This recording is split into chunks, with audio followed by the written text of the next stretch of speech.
بسم اللہ الرحمن الرحیم۔ السلام علیکہ یا صاحب العصر والزمان۔ لیکن ناچار ایک منزل پر امام ٹھہرے ہوئے تھے اور ہم بھی مجبوراً وہیں ٹھہر گئے۔ اسی درمیان کہ ہم لوگ کھانا کھا رہے تھے کہ امام حسین علیہ السلام کا فرستادہ ہم لوگوں کی طرف آ کر سلام کر کے زہیر سے بولا، اے زہیر بن کین، ابو عبداللہ الحسین نے مجھ سے کہا ہے کہ جا کر زہیر سے کہو کہ مجھ سے ملاقات کر لیں۔ یہ سن کر وہاں ہم لوگوں میں سے جو بھی بیٹھا تھا لقمہ پھینک کر خاموش اور مبہوت ہو گیا۔ اتنے میں زہیر کی زوجہ دلہم نے اٹھ کر زہیر سے کہا، سبحان اللہ، فرزند رسول نے تمہارے پاس اپنا آدمی بھیجا ہے اور تم جاتے نہیں۔ اگر وہاں جا کر سن لو اور واپس آ جاؤ تو تمہارا کیا بگڑے گا؟ غیور زہیر کو زوجہ کی بات سن کر جھرجھری آئی اور وہ اٹھ کھڑے ہوئے اور امام حسین علیہ السلام کی خدمت میں پہنچے۔ تھوڑی ہی دیر میں ہنستے چہکتے واپس آئے۔ ان کا چہرہ دمک رہا تھا۔ انہوں نے حکم دیا کہ خیموں کو یہاں سے اکھاڑ کر اسباب و سامان سمیت امام حسین علیہ السلام کے قافلے میں لے چلو۔ اپنی زوجہ سے کہا کہ میں نے تمہیں طلاق دی، اب تم آزاد ہو، اپنے میکے چلی جاؤ، کیونکہ میں نہیں چاہتا کہ میری وجہ سے تم پریشانی میں مبتلا ہو۔ اپنے ساتھیوں سے کہا کہ جو بھی میرے ساتھ آنا چاہے تو آئے، جس کو بھی ہے ہوس کر وہ بلا بسم اللہ، ورنہ ہمارا اور اس کا یہ آخری دیدار ہے۔ زیادہ توجہ سے سن لو کہ میں تم لوگوں کو ایک حدیث سنا رہا ہوں۔ ہم ایک بحری جنگ میں دشمن سے نبرد آزما تھے، ہمیں بہت سی غنیمت ہاتھ آئی۔ سلمان فارسی نے ہم سے کہا، کیا تم اس غنیمت اور کامیابی سے خوش ہو؟ ہم نے کہا ہاں۔ انہوں نے فرمایا، جس وقت سردار جوانان آل محمد حسین علیہ السلام کا دیدار کرو گے تو اس کی نصرت میں جنگ کر کے زیادہ خوشی محسوس کرو گے، اس مال غنیمت سے کہیں زیادہ۔ اس کے بعد کہا کہ ہم تم سب لوگوں کو اللہ کے حوالے کرتے ہیں۔ یہ کہہ کر چلے گئے اور امام علیہ السلام سے مل گئے، یہاں تک کہ آخر دم تک ہم رکاب رہے اور درجہ شہادت پر فائز ہوئے۔ ترجمہ ارشاد شیخ مفید، جلد 2، صفحہ 3، نفس المحوم، صفحہ 99۔ زہیر ابن کین کی وفاداری اور اصرار یہاں تک تھا کہ شب عاشور امام حسین علیہ السلام نے کہا، اگر 1000 بار بھی آپ کی راہ میں قتل کیا جاؤں اور زندہ کیا جاؤں تو آپ کی نصرت سے باز نہ آؤں گا۔ زہیر نے عاشور کے دن امام کے شانے پر ہاتھ رکھ کر عرض کی، جنگ کی اجازت دیجیے۔ امام نے انہیں اجازت دی اور شیرانہ میدان میں گئے اور یہ رجز پڑھ رہے تھے، انا زہیرو انا ابن کین ازوکم بالسیف عن الحسین، میں زہیر ہوں، میں کین کا بیٹا ہوں، اپنی تلوار سے تمہیں حریم حسین سے دور کروں گا۔ تاریخ طبری جلد 2، صفحہ 239۔ دشمن کے 120 افراد کو قتل کیا۔ اس کے بعد 2 دشمنوں نے مل کر آپ پر حملہ کر کے شہید کیا۔ امام حسین علیہ السلام نے زہیر کے سرحانے پہنچ کر فرمایا، اے زہیر، اللہ تمہیں اپنی بارگاہ کا قرب عطا کرے اور تمہارے دونوں قاتلوں کو لعنت کرے۔ مقتل خوارزمی جلد 2، صفحہ 20، تاریخ طبری جلد 6، صفحہ 253۔ نمبر 3، واہب کی شہادت۔ منزل سالبیہ کے بیابان میں 3 افراد ڈیرہ ڈالے ہوئے تھے، ایک ماں تھی، ایک اس کا بیٹا اور ایک اس کی دلہن۔ یہ تینوں اپنے جانوروں کی رکھوالی کر رہے تھے۔ ماں کا نام قمر تھا، بیٹے کا نام واہب اور دلہن کا نام ہانیہ تھا۔ بڑی سادہ زندگی بسر کر رہے تھے۔ واہب اپنی بکریاں چرانے پہاڑ کی طرف جاتے اور رات کو واپس آ جاتے۔ ان کی ہانیہ سے نئی نئی شادی ہوئی تھی۔ یہ تینوں عیسائی تھے۔ امام حسین علیہ السلام اپنے ساتھیوں کے ساتھ کربلا کی سمت جا رہے تھے۔ آپ کی سالبیہ کے صحرا میں پڑے ہوئے سیاہ خیموں پر نظر پڑی۔ امام اس خیمے کے قریب گئے، دیکھا کہ ایک فقیر بڑھیا اس میں زندگی بسر کر رہی ہے۔ بڑھیا کا نام قمر تھا۔ امام نے اس کے گزر بسر کا حال پوچھا۔ اس نے کہا کہ زندگی تو کسی طرح بسر ہو رہی ہے، لیکن ہمیں یہاں پانی کی بڑی تکلیف ہے۔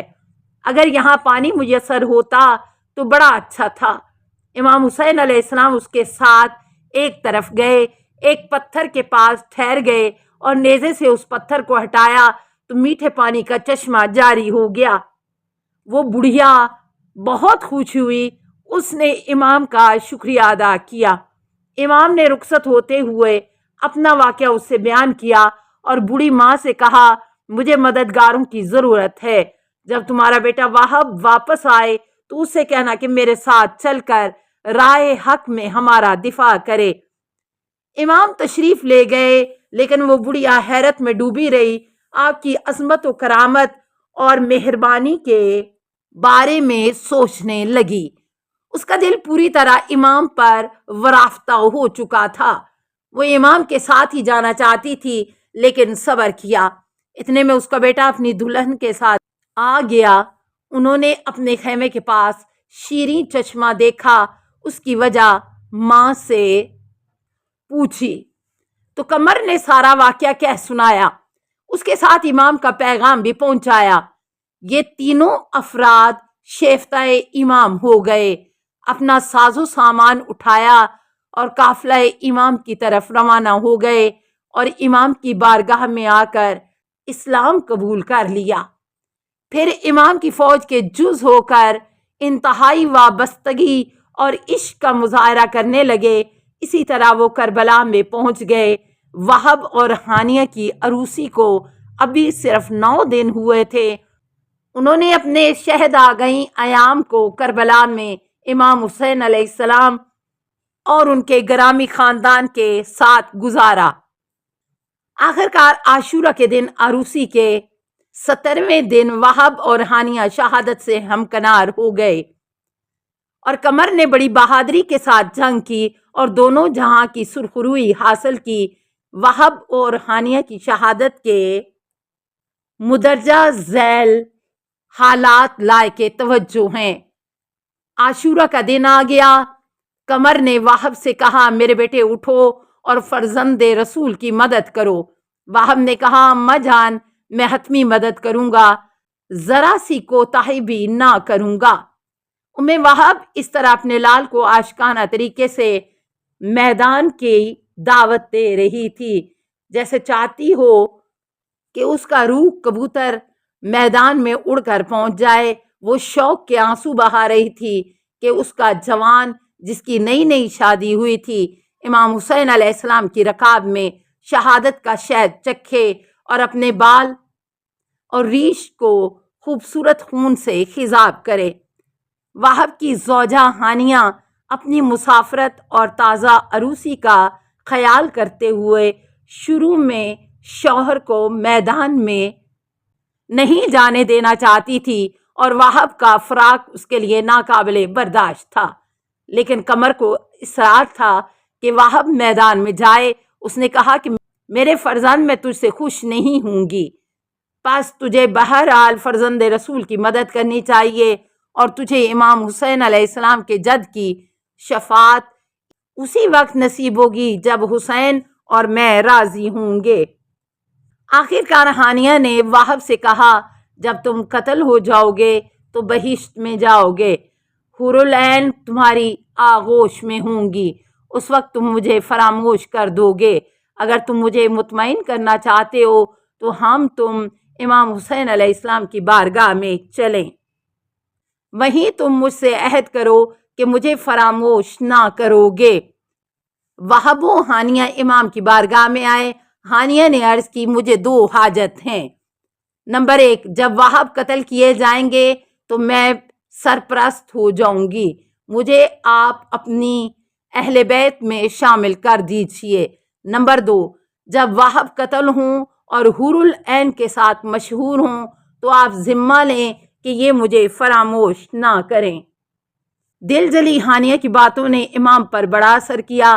آپ کی آنکھوں سے آنسو جاری ہو گئے۔ ہانیہ کو مطمئن کیا۔ آپ نے زبان دی کہ تیری خواہش پر عمل ہوگا۔ وہب لپک کر میدان پہنچے اور وجد آفرین رجز پڑا اور پھر والہانہ حملہ کیا۔